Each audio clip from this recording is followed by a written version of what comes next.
అట్లే ప్రతివారు కూడా వారు ఒకటే గుర్తుపెట్టుకోండి, మీరు నిజాయితీగా ఉండండి, ధర్మం వైపు ఉండండి. అదేవిధంగా భగవద్గీత చదవండి, చదవడానికి వీలు కాకపోతే వినండి, మీకు మేలు జరుగుతుంది. అదేవిధంగా అనార్య జుష్టం అంటే ఏంటంటే ఇక్కడ రాక్షసత్వం. ఇక్కడ ప్రపంచంలో మానవుల్ని 2 రకాలుగా వర్గీకరించారు, ఆర్యులు, అనార్యులు. అసలు ఆర్యులు అంటే ఎవరు?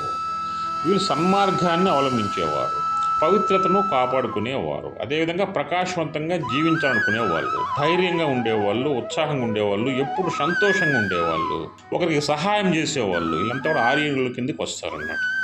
అనార్యులు అంటే ఎవరంటే దుర్మార్గము అవలంబించేవారు, అపవిత్రతను పొందేవాళ్ళు, కర్మని తెగదించుకోలేరు, కర్మని అలా కంటి పెట్టుకునేవాళ్ళు, అంధకారంలో ఉండేవాళ్ళు, వాళ్ళు అధైర్యంగా పడేవాళ్ళు.